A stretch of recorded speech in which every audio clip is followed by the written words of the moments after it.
and welcome back to the Lyst podcast. I'm Cam Clark. Down on the screen, or up, or left, or the right. I don't know how we're formatting that. That's Jackson Trotter. We talked each week about how we're going to do a new set, and we took that to a whole nother level this week. Yeah, we really wanted to give the viewers an immersive experience every single show, and so this week we were like, let's take it to the next level. Let's film it COVID-19 style in our bedrooms. No, shout out to Cameron, and Cameron's had a couple family things going on this week, so we had to improvise a little bit, but glad that we could make it work. Shout out Riverside FM for helping us make it work.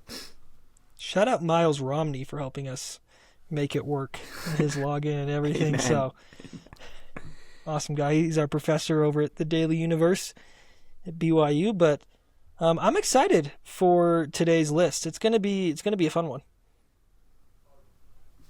I agree. I think that it might be the most emotional list that we've done so far. And I think, honestly, Cam, if you're ready, without further ado, let's list it. Let's get your list. All right, let's do it. Okay, so I want one honorable mention. This one actually isn't even a BYU game.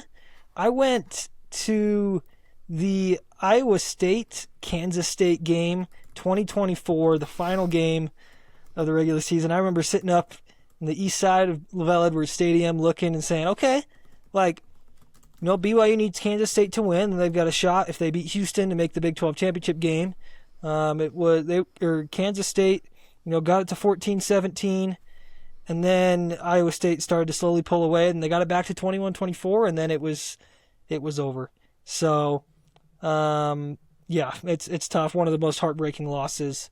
But my number 5 most heartbreaking loss goes to BYU Hawaii in 2001. Coming into this game, BYU was ranked 12-0. They were the number 9 ranked team in the country. They ended up flying out to Hawaii, Aloha Stadium, ended up getting their butts whooped, 72-45. Luke Staley got hurt, a couple weeks before that, so he was the Doak Walker Award winner that year, and Cougars ended up going on a downslide. Perfect season was over, and it just sucked to be them. Coming in at number 4, I actually go to the other football. 2021 College Cup women's soccer loses to Florida State in PKs 4-3.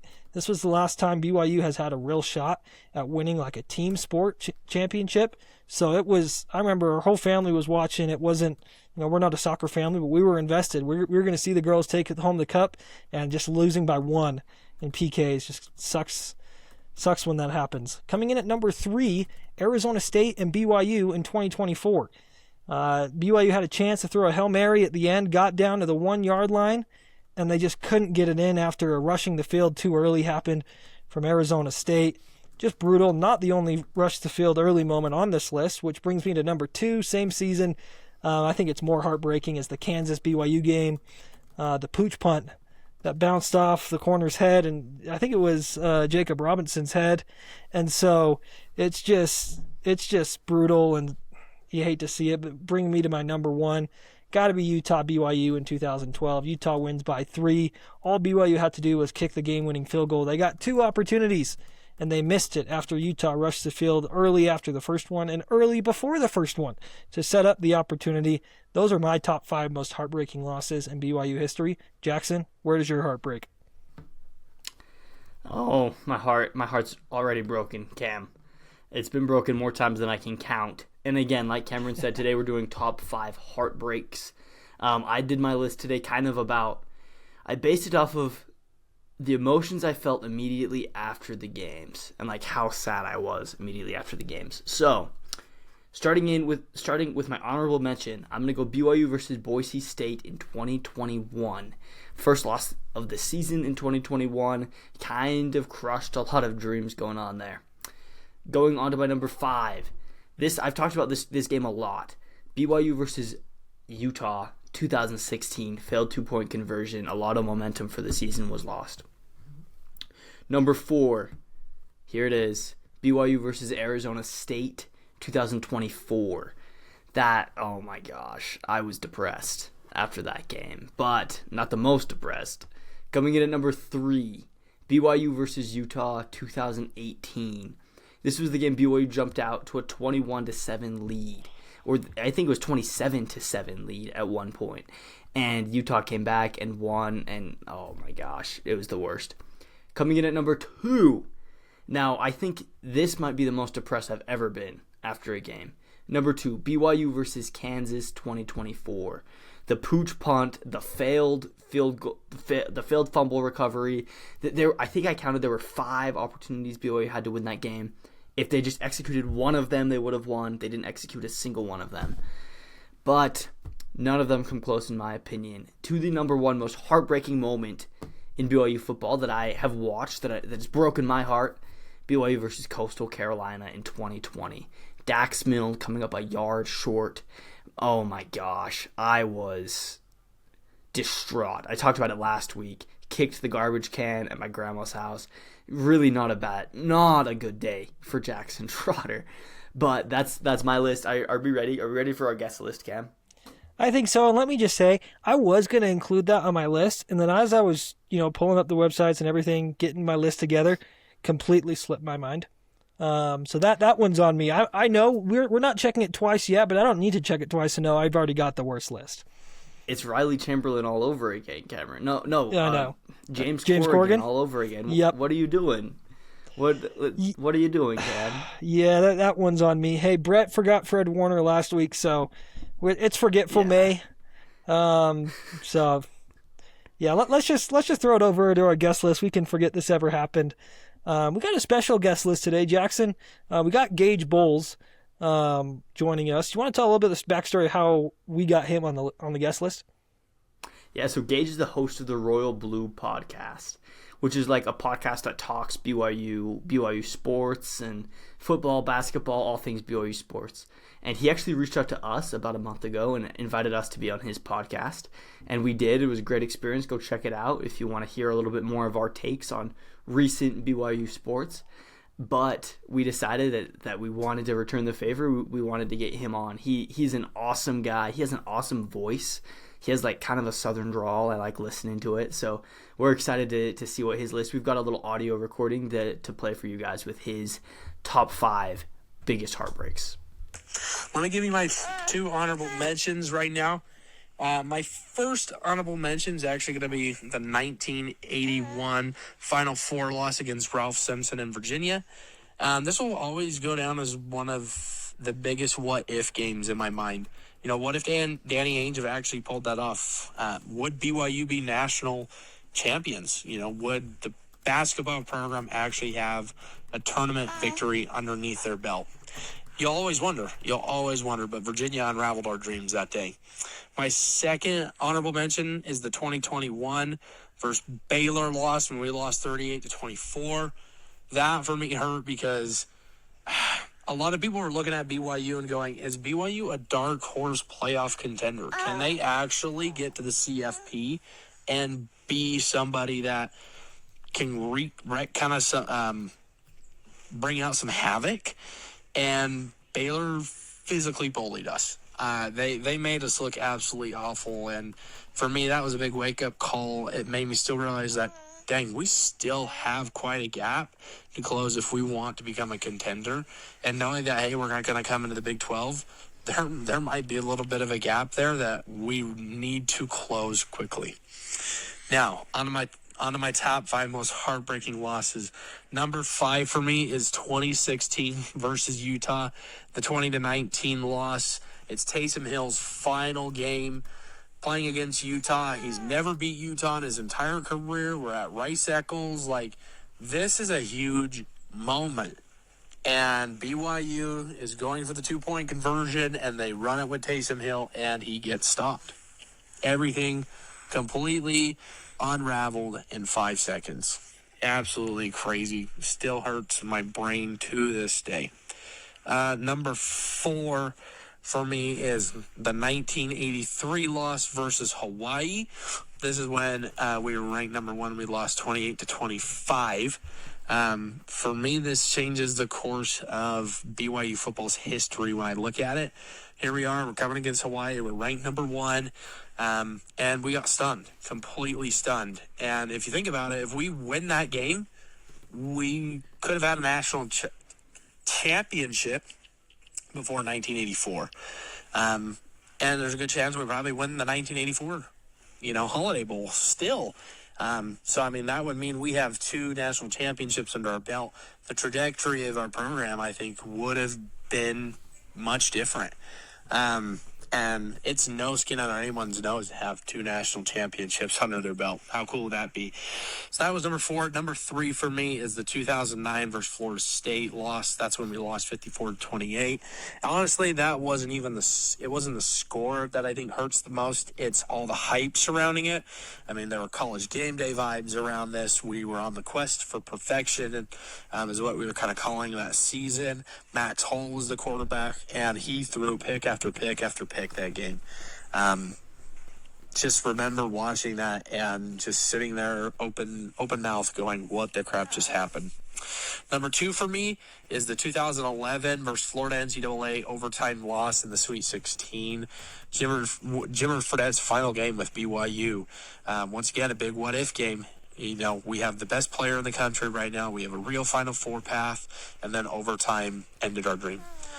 It didn't help that we didn't have Brandon Davies there. I mean, it definitely made that path a little bit harder, but still, it hurts that we didn't have that, and it will always go down in our minds as like, what if BYU had won? Once again, just like in 1981 with Danny Ainge, would we be national champions? And I think the answer is we probably would be.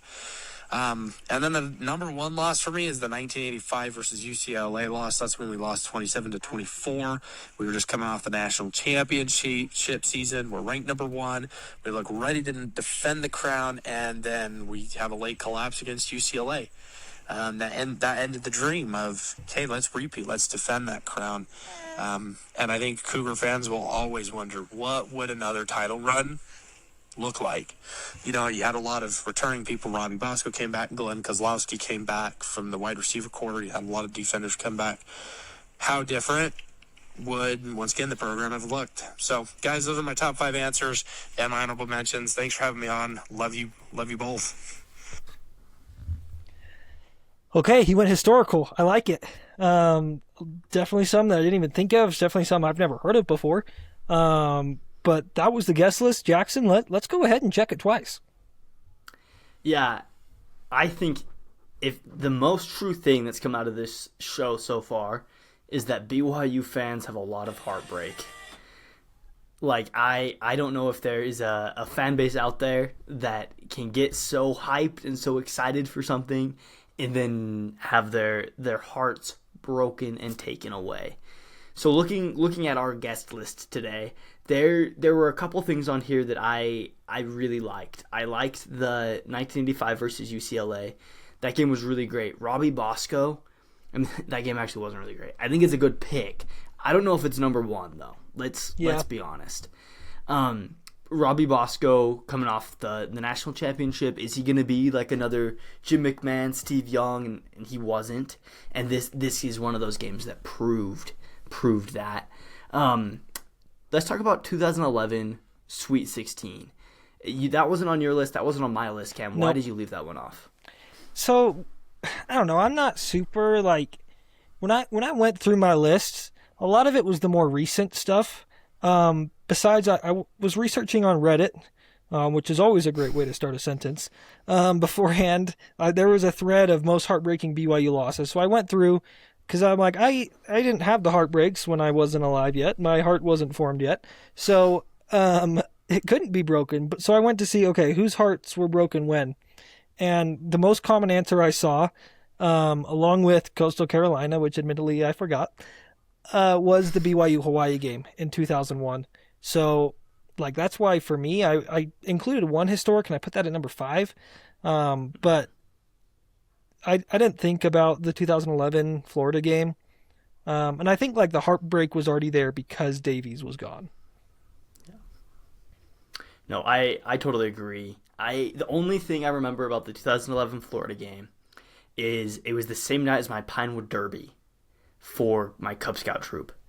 And my car that year was the Jimmer Mobile. It was literally like a blue truck with Jimmer stickers all over it.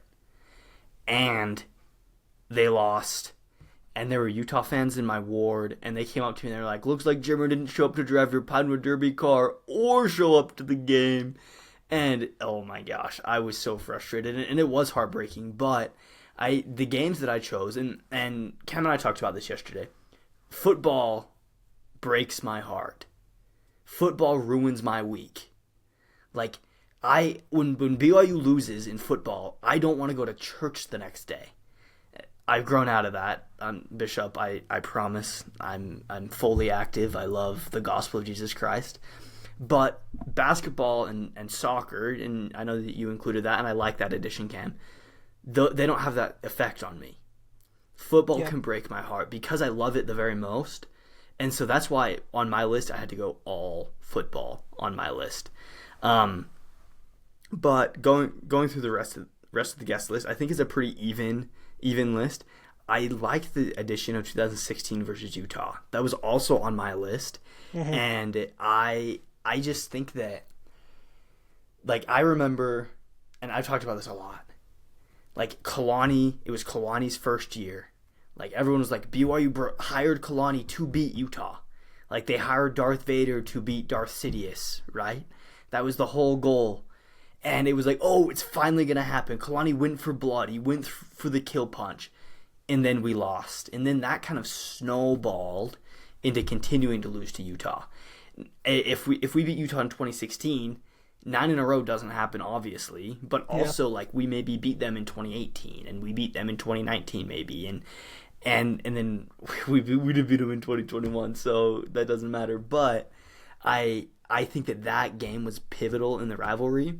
And it really swung things in Utah's favor. Now, I think things have swung back into BYU's favor in the rivalry, but it would have been nice to see it happen like 5 years earlier. Cam, I agree with that. Oh, sorry, go ahead. No, I was just saying I agree. Cam, can you walk us through your list? Let's talk 2012. So why is 2012 a bigger heartbreak to you than the Kansas game in 2024? Because the Kansas game, I was distraught. I think for me, the 2012 is just you had multiple opportunities, right? It was multiple heartbreaks. It was, oh, we lost to Utah. Oh, wait, they rushed the field early. We get a chance at a field goal. Oh, we missed the field goal. Oh, wait, they rushed the field again. Oh, we missed the field goal again, right? It was just heartbreak after heartbreak after heartbreak. It was kind of like getting shocked back into life, only to like ooze out back again. That's probably not the best word to use, but it was just, I think the multiple heartbreaks right there would do it. For me, that's why it was number one. And let me say, the whole reason, right, that Santa Claus checks his list twice is to see if he makes any mistakes. So during this checking it twice segment, I made a mistake, and I didn't include Coastal Carolina on this list. And so I'm going to slide Coastal Carolina into number 2. And so, I just think I'd probably slot it in there at number 3, over Arizona State, and then bump Hawaii off the list. I was trying to go historical, make it cool, but it just didn't end up working. Okay, so I think that we can agree the 2020 game versus Coastal Carolina is the biggest heartbreak. I did want to mention, I had to include the 2021 game versus Boise State as my honorable mention because I was on my mission. My dad was actually texting me live updates from that game, and I got so upset when BYU lost that I decided that I needed to take a break from BYU football to focus more on my mission. My heart was broken so bad. But I really like my list. I like Cam's list. I like our guest list. A couple different angles taken. I think, obviously, mine was the best. Vote on who you liked the best in the comments. Agreed. And remember, comment your lists. But let's get into our blind ranking. Owen, let's get into it. All right, I put you guys through a memory of heartbreak, and now I'm gonna get a little goofy with it. We're gonna have a bit of a fun, looser topic. So if you guys are ready for the blind ranking, we'll start out with the Nut Father. Oh my gosh! What? The Nut Father. 1 to 5. I know it. I'm gonna go I know what 4. this is. Number 5 for me. All right, number 5, and you know what it is? Okay, that's pretty low. All right. Cougar Crunch Kettle Corn. I'll probably go number 3 number 3 on my list. Okay. I thought Guys are maybe saving the upper tiers. I thought maybe this was fun nicknames for players, but now I Who would know. be the nut father? I don't know. But I think I know where we're going now. All right. Then we're going next. Graham Canyon. Okay. This is gonna get me some I'm putting that at being 2. flamed in the comments. I've never had no. Graham Canyon ice cream. Not even the MTC? Not even It the was MTC. free. Oh, you can eat. I wasn't a huge ice cream Cameron guy. Clark. They have it in the freezer at BYUB. It's literally in the freezer. My sister lives in Kansas, and she actually, every time she comes to Utah, she calls me. She's like, "Will you pick me up some Graham Canyon from the creamery?" And last time I forgot to do it, and she didn't talk to me for 2 days. So Graham Canyon's important. That's good stuff. I'm gonna put mine at number 4. All right, you I haven't just had it, Cam? have never Does had it. Go, okay, at 4. Oh, okay. Okay. It will change your life. Go to the new creamery on 9th. It is amazing. You got to try it. Get a small scoop. Get a baby scoop. Just try it. Anybody out there, too, try it. It's amazing. It'll change your life. All right, next one. J-Dogs. Everybody's favorite hot dog in Provo. Oh, my gosh. Oh, I've Gotta made get a the Polish with the mistake here. special sauce. I know what's coming. And I want that to be number 1, but I can't put J-Dogs at number 5. I'm putting J-Dogs at my number 1. Okay. I have to. It's not a BYU football game without J-Dogs. I get a J-Dog at every single game. Devotion right there. Amen. I'm going number 1 as well. Cam, tell me you've had a J-Dog. Come on. I have. Don't worry. Okay. Okay. J-Dog at number 1 for both of you. All right. Then everybody knows this one's coming. It's Sean Farnham's favorite food in the universe. It's not a donut. It's a cougar tail. Okay, you see, I made a mistake. I had to put it at 5. It's all I had left. Cameron was so upset he had to leave left. he was like, I don't like the cougar tail. Cameron's like, I've never had any of these. So no, I did have to put it at 5, but that's so my blend ranking right now. I'll run it through, and then Cameron can give us his when he gets back. Number 1 is going to be J-Dogs. Number 2, Graham Canyon. Number 3, Cougar Crunch Kettle Corn. Number 2, the Nut Father, and number 5, the Cougar Tail. I will be redoing that list next week. This will not be the final form. Cameron, what are you looking like? Yeah, so I went Nutfather 5, Graham Canyon 4, Kettle Corn 3. I've only had one cougar tail ever, so that's going in at number 2. And then J-Dogs, I've got a free J-Dogs coupon downstairs at my house, and I might go grab a J-Dogs after this to celebrate. So that's at number 1 for me. That's a good idea. I think, actually, Cam, that blind ranking is perfect.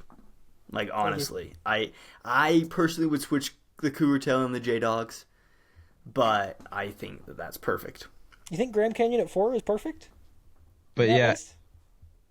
Yeah, honestly. I mean, in comparison of everything else, it's super good. It's hard to keep it out of a top 5. There's heavy hitters up there in the top 3. But yeah, obviously, this is the top 5 concession foods at Lavelle Edwards Stadium. It doesn't My get better number than one's this. gonna shock a lot of The people concession next foods week. make the game day experience. I'm excited. Oh boy, he's gonna do like Cheez-Its or something. No, I'm just kidding. But Ready? So tune in next week for our top 5 concession foods. We're listing everything, and if you guys want to see us list something, comment. My brother Joseph, shout out to him, actually DM'd me on Instagram this week and told me that we should do concession foods. Our producer Owen didn't know about that, so it just has worked out. But I'm excited. It'll be a fun one. Let's do this thing. Before my internet connection drops out once more, I'm going to sign us off. We'll see you guys next week. Dan Cam, Clark, Jackson, Trotter. Comment, like, subscribe. We're back up on Spotify and Apple Podcasts finally. So we're getting ready to roll, and that's been the List of Podcast.